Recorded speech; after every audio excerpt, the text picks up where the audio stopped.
Hello everyone, this is Chirag Jain. Welcome to 1% Daily. So this is our 12th lecture in the organization theory series. In earlier lecture we have started organization structures, which we will continue in this lecture as well. So हम discuss कर रहे थे types of organization based on organization structures, जिसमें हमने line and staff previous lecture में discuss कर लिया and in this lecture we will complete the remaining ones. So third one है फंक्शनल ऑर्गेनाइजेशन. फंक्शनल ऑर्गेनाइजेशन देखो किस तरह का होता है. Concentration and application of a bundle of a particular skills. मतलब बेसिकली क्या है, it's a function based direction. मतलब जो एक तरह के स्किल्स हैं उनका बंडल बना दो. मतलब एक तरह के फंक्शन सारे एक तरफ, दूसरे तरह के फंक्शन सारे दूसरी तरफ. ठीक है. It is entirely based on principle of specialization, because functions में हम डिवाइड कर रहे हैं. तो जो फंक्शंस मतलब लेट्स सपोज जैसे यहाँ पर हम फाइनेंस डिपार्टमेंट, मार्केटिंग वन, तो फाइनेंस के सारे फंक्शन फाइनेंस डिपार्टमेंट में आ गए. तो कहीं ना कहीं स्पेशलाइजेशन की बात करें, डिवीजन ऑफ लेबर की बात कर रहे हैं. और ये फंक्शनल फॉर्मेटशिप पे बेस्ड है, which is given by F.W. Taylor. हमने पहले डिस्कस किया है. Ensures maintenance of quality and uniformity in functional areas throughout organization. जो भी functional areas हैं organization, like marketing, finance, X department है, IT department, जो भी है, तो उसमें एक uniformity बनी रहती है and quality बनी रहती है. और इस तरह का जो organization structure है वो कहाँ सूट करता है? Big organization having large scale production and where export knowledge is necessary.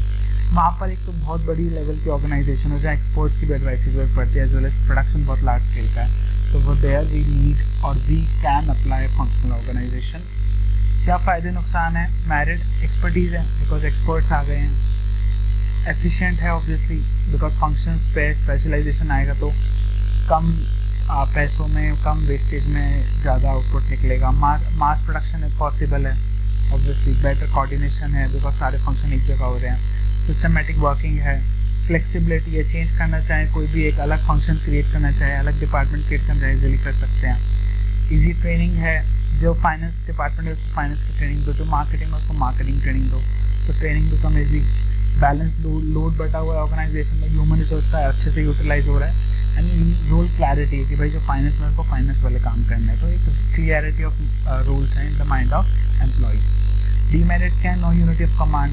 Unity of command बहुत जगह से कमांड आएंगी तो एम्प्लॉय विल गेट कंफ्यूज कि वो करना क्या है. कोऑर्डिनेशन प्रॉब्लम आ सकते हैं between different department, between different functions. Morals of work down हो जाते हैं कई बार, क्योंकि कहीं ना कहीं मोनोटनी हो जाती है काम में. वो अगर फाइनेंस डिपार्टमेंट में है तो वो फाइनेंस वाला काम ही कर रहा है, right. He has no exposure, he will get no exposure of marketing, R&D. ठीक है. So there is a less moral in workers. Complicated procedure, obviously बहुत कॉम्प्लिकेटेड स्ट्रक्चर है, एक्सपेंसिव है.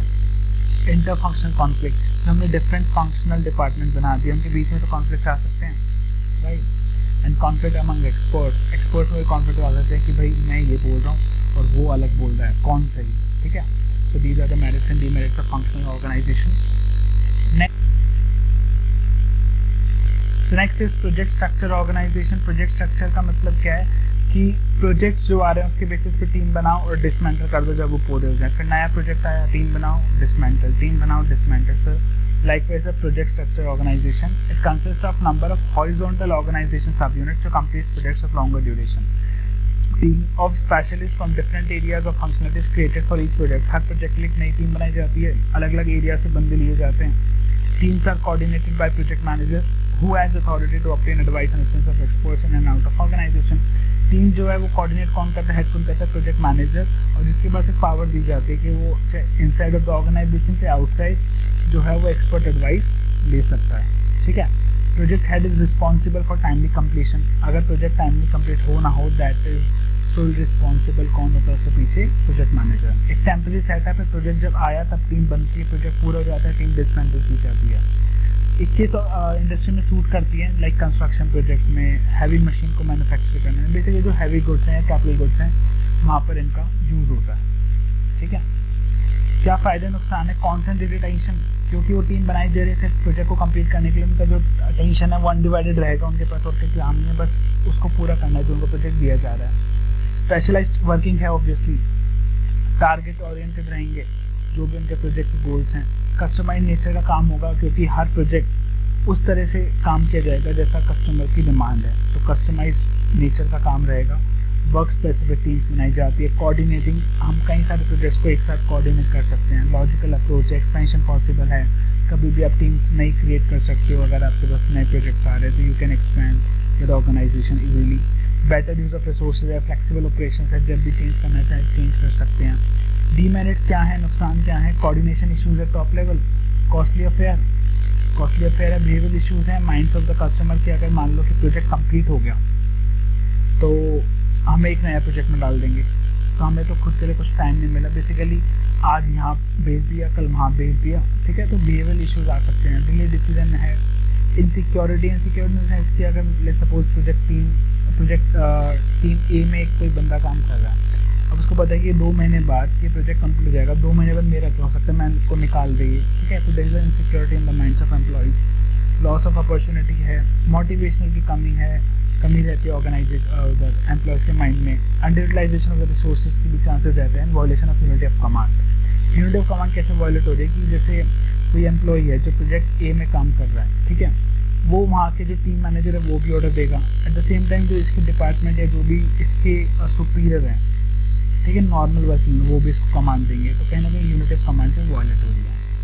This is project structure. Next is matrix organization. Matrix is a grid type of organization, basically एक hybrid organization है, किसका, functional और project, जो हमने functional पढ़ा और प्रोजेक्ट का दोनों कंबाइन कर दो वो मैट्रिक्स बन जाता है।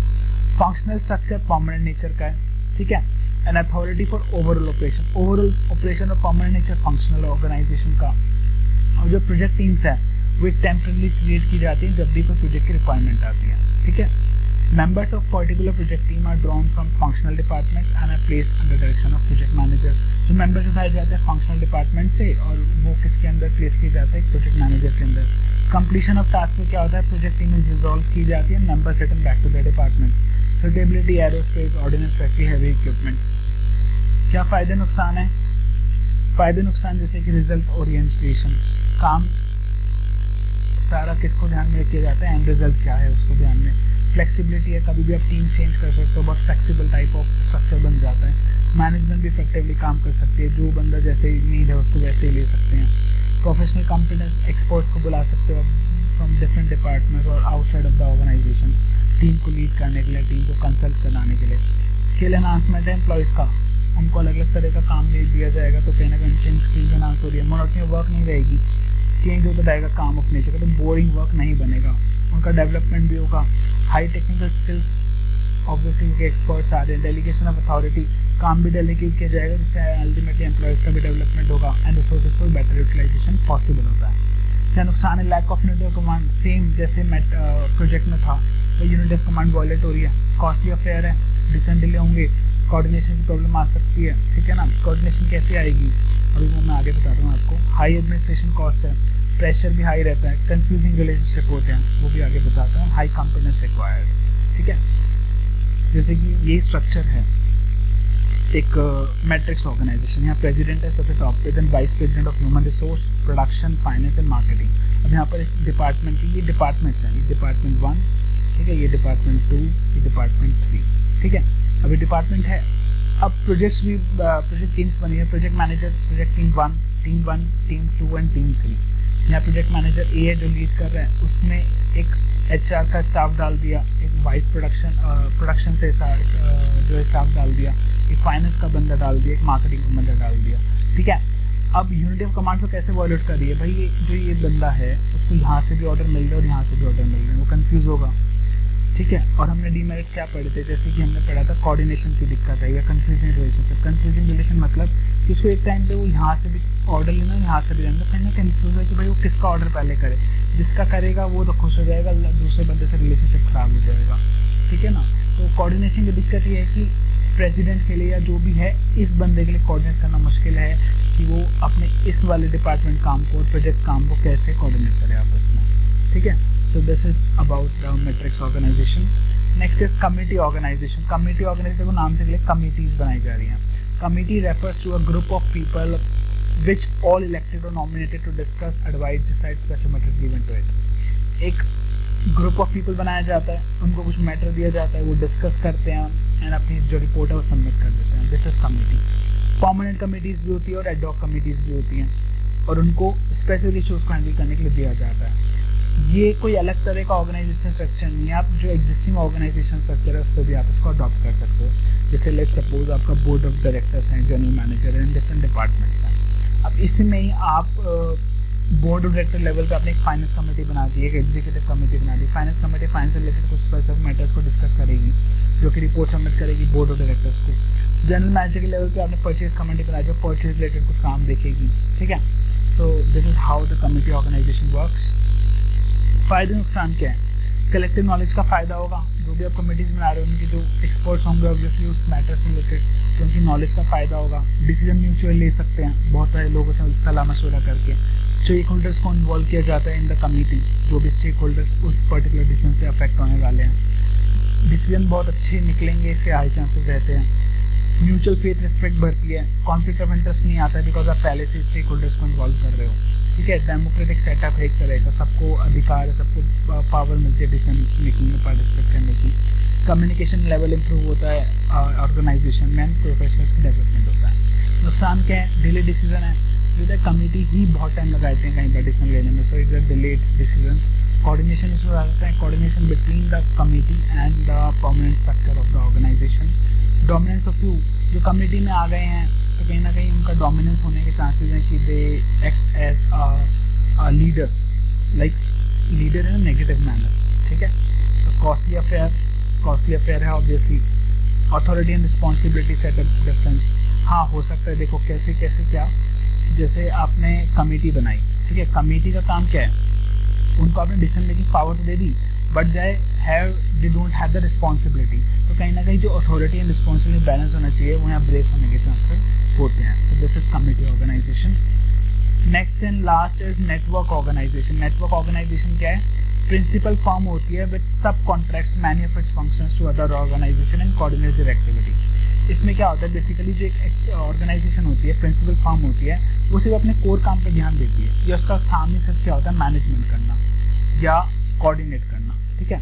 और उसमें जो सारे फंक्शंस होते हैं वो आउटसोर्स के होते हैं। उसने अपना मार्केटिंग किसी को दे दिया, प्रोडक्शन लेट्स सपोज जर्मनी से करा रही है, ठीक है, मार्केटिंग चाइना में कर रहा है, उसका डिज़ाइनिंग यूएस में चल रहा है।